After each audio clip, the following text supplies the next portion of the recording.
Bueno, vamos a ver, Vanessa, como estamos haciendo sistemáticamente todo lo que nos sale en los medios de comunicación, Valencia ya ha desaparecido. Noticia de Valencia, Diana Morant insulta a Amazon. Dice, bueno, pero ¿y en la Dana? Las decenas de miles de familias, los centenares de miles de personas humanas que pagan impuestos o pagaban, tenían con qué en Valencia, ¿qué pasa con las víctimas de la Dana? Pues hoy vamos a hablar, Federico, de los efectivos y para empezar vamos a recapitular en fechas. El 29 de octubre es cuando se produce la riada en Valencia. Al día siguiente, el día 30, 13 bomberos de Bilbao solicitan ir con bombas de achique, camiones, material y ocurre esto. Bueno, no nos han dejado salir 2 veces ya. Han ido mis compañeros dos grupos ya, pero bueno, es que ni Bilbao ni Vizcaya, se salieron todos el sábado a la noche. Bueno, como contaba este bombero a este programa, hasta 4 días después, la Generalidad Valenciana no les autoriza la entrada, de ella depende la aceptación y la gestión de ayuda de otras comunidades autónomas. Esto ya no es Sánchez. Exacto. Esto es el inútil de Mazón. Bueno, y la voz de este bombero está distorsionada por un motivo muy concreto, que es evitar represalias como las que ha sufrido uno de los militares que denunció la tardanza en el envío de efectivos, esta vez sí, por parte del Gobierno. Hasta 3 días después, el 1 de noviembre, Defensa no envía militares a la zona. En total, 500. Y pasa esto. 4 horas por Valencia sin hacer absolutamente nada. Y mientras tanto hay gente que necesita ayuda con medios y coches 4x4 que podríamos sacar vehículos de las carreteras, podríamos en este mismo camión llenarlo de escombros y vaciarlos en lugares donde no moleste, podríamos dar paladas de barro y ayudar a la gente que está en sus casas individualmente, o simplemente dar apoyo psicológico a aquellos que lo necesiten, pero mientras tanto nos usan como herramienta política. Este es el vídeo de un militar que se hizo viral en redes sociales. Hoy han encontrado a personas vivas. Rezaba uno de los subtítulos de ese vídeo, que coincide además con las durísimas declaraciones que leemos hoy en ABC de un miembro de los Grame, que dice: en vez de mandarnos a salvar vivos, nos enviaron a buscar muertos. Esto fue así, lo hemos escuchado en este programa, con testimonios de cómo personas, como voluntarios, sacaban cadáveres, encontraban cuerpos. De hecho, uno de los oyentes a los que escuchamos contaba cómo había dejado el cuerpo de su madre en casa de un vecino durante 2 días hasta que lo pudieron trasladar. Y no es el único caso. Exacto, es uno de los testimonios más duros que hemos escuchado. Bueno, en el caso de este militar, Defensa sí que ha actuado con rapidez, le ha suspendido de empleo y sueldo durante 6 meses por falta muy grave, porque no pueden hacer manifestaciones públicas. El problema es que este vídeo lo había enviado él a sus allegados y se difundió, bueno, pues por error. Lo que pasa que, bueno, fue en su ámbito privado y esto lo tienen que probar. Sí, pero ahí estuvo rápida Margarita Robles. Sí. La traición, hay que decir que ni Bellido Adolfo. Sí. Bueno, él no puede hacer declaraciones públicas por motivos obvios, pero su abogado sí, es Francisco Esteban Hernández. Lo primero que piensas es en ayudar a la población, ¿no? Y nos hemos metido para eso, no para pegar tiros ni para matar a nadie, ¿no? Y bueno, pues lo primero que piensas es ayudar y te ves que estás parado ahí 24 horas con tus camiones, con tus vehículos todoterreno y que no puedes ayudar a la gente porque no te dan órdenes para ir a ayudar a unos y a otros, ¿no? Y la gente, bueno, pues sin agua, sin luz, sin comida, con barro hasta las orejas. Bueno, Francisco es también militar y me contaba que a lo largo de su trayectoria ha vivido otras situaciones de emergencia, por eso aún hoy no se explica por qué en esta ocasión no se dio orden de actuar. No tengo ni idea. La última vez que tuvimos una pantanada, yo salí con perdona que lo diga así, con los calzoncillos puestos y me tiré 15 días. Pero conforme ocurrió, nos llevaron, yo era de transmisiones, nos mandaron a los picos para hacer una red de comunicaciones y poder mandar militares a todos los sitios a ayudar. Ahora, pues yo qué sé. Hay que decir que la pantanada de Tous, a partir de la ruptura de la presa de Tous, era el precedente directo que demuestra que o metes la política para asegurar los cauces de los ríos o pasa exactamente lo que ha pasado. No, eso fue hace más de una década. Cuando Bilbao, ¿os acordáis de aquel chiste de Mingote? Sí, con un guardia civil que llevaba un vasco y se dice: han matado a este guardia civil. Uno de los asesinatos de la ETA que hizo Mingote ese dibujo. Bueno, es que al menos entonces, y lo ha contado Felipe González, lo primero que hacían era mandar al ejército. ¿Por qué? Porque son los que saben conducirse en estas emergencias, y aquí lo dijimos el primer día. La única manera de evitar saqueos, porque el ser humano es como es, la única manera es que vean al ejército, porque entonces ya no quieren bromas. Como no lo vean, pasó exactamente lo que podía pasar. En todos los sitios, además pasa en todos los sitios. Siempre, ha pasado en Estados Unidos, pasa en Argentina, pasa en el momento que hay una desgracia. Hay una parte, pues... yo creo que los valencianos se dan cuenta de que la orden en el gobierno era que se los lleve la riada. O sea, que se los lleve la riada. Y yo he hablado con muchos valencianos y lo primero que te dicen es que estaban quietos, estaban desesperados porque estaban quietos. Solo si había muertos, y es verdad, solo si había muertos ellos podían actuar. Sí. Y se acuerdan de Margarita Robles diciendo, qué raro que no nos llamen, ¿no? Nosotros sabíamos que teníamos que ir, pero como no nos llamaban, qué raro. Como si necesitan algo, que lo pidan. Claro. Pidan, espera a ver qué... Ha sido un episodio... Convoquen elecciones, vamos a ver lo que piden. Ha sido el episodio de una inhumanidad. Total, absoluta, una crueldad. Es decir, es crueldad. Estar viendo el incendio de Roma. Sí. Yo recuerdo cuando Posteguillo hizo su discurso en el Senado, basado en su vivencia. Increíble. Es que muchas de las cosas que estamos oyendo ahora, algunas las dijo él como persona que estaba allí y que acabó yéndose andando a Valencia porque no había podido, desde un sitio que estaba inundado. Pero es que hemos visto, creo que es Catarroja, donde no llovió. Y sin embargo se destruyó el pueblo, porque lo que estalló fue un cañón. O sea, el Barranco del Pollo con todas las cañas, los árboles, las rocas, no te lo pierdas, sigue igual. Este fin de semana publicamos un reportaje en OK Diario, sigue exactamente igual o peor. Sigue peor, no aparece nadie a limpiar absolutamente nada. Podría pasar tranquilamente de nuevo, claro. Es que son sostenibles, como son verdes, hidrogenados y demás. Sí. Claro, todo eso, la naturaleza hay que dejarla porque, claro. Ahora, ¿y si se lleva 220 personas? Exactamente igual. Además, sigamos. Todo esto que estamos escuchando es gravísimo porque además fuera de micro varias personas del ámbito militar con las que he hablado confiesan que todo esto no se explica de otra manera que no sea la de un pulso político.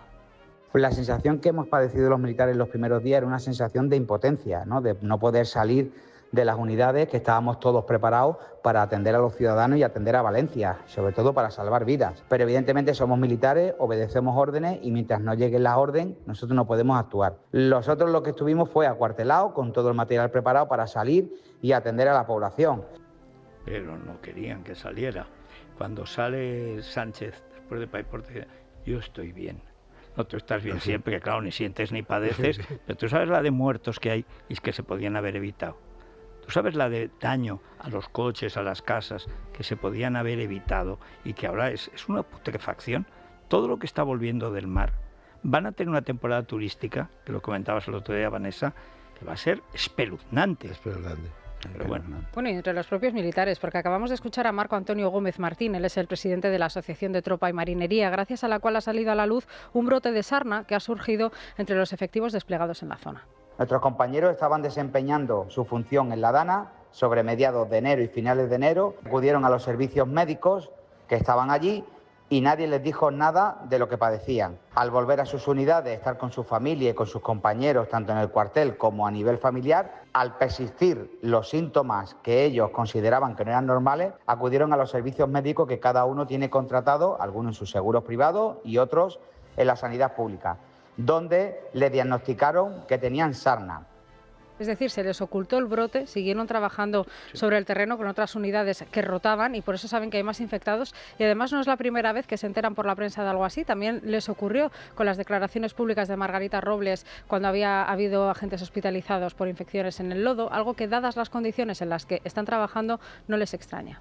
Después de ya casi 80 días que sigamos durmiendo en camas de lona, que estábamos hacinados, donde dormíamos cientos y cientos de militares juntos en el Palacio de Feria, donde después de más de 12 horas de trabajo continuado sacando animales muertos, con putrefacción, con los lodos, con los vehículos, llegar con escasez de comida, no pudiendo ducharte adecuadamente porque en muchas ocasiones ya o no había agua o el agua ya salía fría, pues te acostabas con la ropa mojada, no te habías podido asear bien.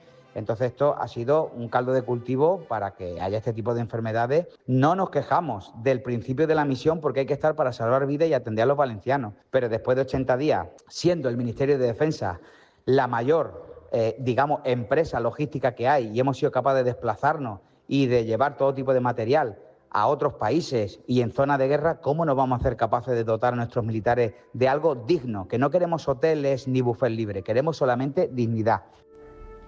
Ahora que dice lo del buffet libre. ¿Y por qué no? Quiere decir que en los hoteles, si hay emigrantes ilegales, estamos llegando... No, y que digan... ¿por qué no? No, pero porque están acostumbrados a que los machaquen a palos. ¿Qué pasó con Soraya cuando saca el picolín el violín? Exactamente, es que me estaba acordando igual, de esto. ¿Qué tenemos que humillarlos? El violín. Tratarlos mal. No, y que saquen y que muestren, porque encima, claro, como respetan a la institución, no sus autoridades, pero no sus jefes, pero que muestren lo que comían.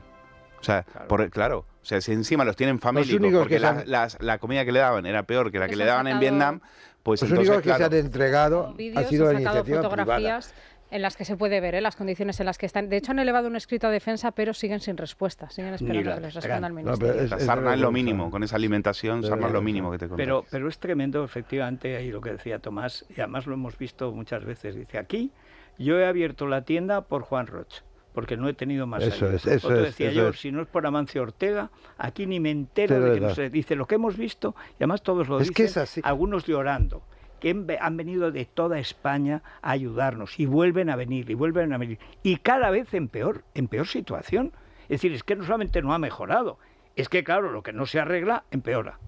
Bueno, y por último, a día de hoy es imposible saber cuántos efectivos hay sobre el terreno. El último dato oficial disponible en la web de Moncloa es del 8 de enero. Entonces se hablaba de 8.304 militares participando en las tareas de reconstrucción y a partir de ahí, a partir de ese día, ese dato desaparece y los informes diarios del Gobierno empiezan a recoger solo el dato global de los militares que han estado trabajando hasta la fecha en Valencia. En cifras de Moncloa, 25.000. Yo creo que la mejor metáfora de esto son las ayudas, por ejemplo, las ayudas de Sánchez, que van con IVA. Eso es decir, sí. O sea, te doy 5.000 euros para que te compres un coche, pero en realidad después me lo tienes que devolver porque es para el IVA. Fíjate es lo mismo. Cómo tapan la iniciativa privada, no quieren, porque eso responde a que hay una sociedad viva, hay una sociedad que les puede plantar cara. Y eso es admirable. En Estados Unidos tendrán todo lo que quieran, pero cuando hay una catástrofe, los millonarios, los primeros que todos están dando pero dan dinerales. Pero Estados Unidos tiene esa tradición de que los particulares tiene el 6% del presupuesto son donaciones. Son donaciones. Tiene también un tratamiento fiscal bueno, etcétera. Pero el problema de España es que fue un movimiento puramente nacional. Nacional, eso te digo. Son compatriotas nuestros, hay que ayudar, como ha pasado siempre. Claro. ¿A quién le molesta eso? Pues el que no puede tolerar que esté el ejército español con la bandera española salvando a los valencianos. Y es igual pues entonces, ¿qué dice Bildu? ¿Qué dice Esquerra? ¿Qué dice el PSOE? Claro. Si es que es la basura esa, siempre la prueba de que eso todavía existe es que si hubiera pasado en Navarra, hubiera pasado en el país, en Vizcaya. Lo que pasó en Bilbao, a Bilbao sí fueron. Claro, y se va. Y sigue siendo la nación. Ante eso, la nación despierta, siempre, en todos los sitios. Bueno, y entre otros, los empresarios. Sí, bueno. Bueno, aquí, al menos hay, pero luego lo cortocircuitan. Bueno, pero si el problema es que no algunos empresarios. Algunos, en efecto, sí, tampoco hay muchos. No ha habido muchos. Pero sobre todo es que como no había más, tú cuando ves a la gente que te cuenta las tragedias, que son tragedias espeluznantes. El otro día los niños. Esos niños estarán soñando con ese desastre toda su vida. No hay, pero ni apoyo psicológico, no hay nada.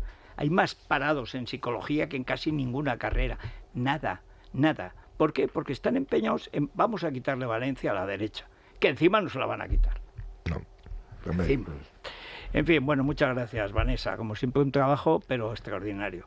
¿Hacemos una pausita? Sí, vamos a hacer una pausa y enseguida regresamos con más información, porque se están produciendo ya las primeras entrevistas de la mañana y una de ellas es Isabel Díaz Ayuso, que pasa por ser una de las protagonistas después de las palabras del presidente del Gobierno. Sí.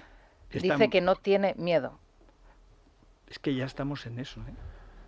No te tengo miedo, decía. Esto es lo que se decía la ETA, por ejemplo. Estamos en ese nivel, que estamos con un gobierno de ampones. Sí. Pero hombre, sí, aquí el único que ha ido a la policía es Aldama, que es un chico de Delcy Rodríguez, imagínate. El no tengo miedo es asesinos y terroristas, o sea, doblemente todo, asesinos. Totalmente. Claro. Es la mañana, es radio.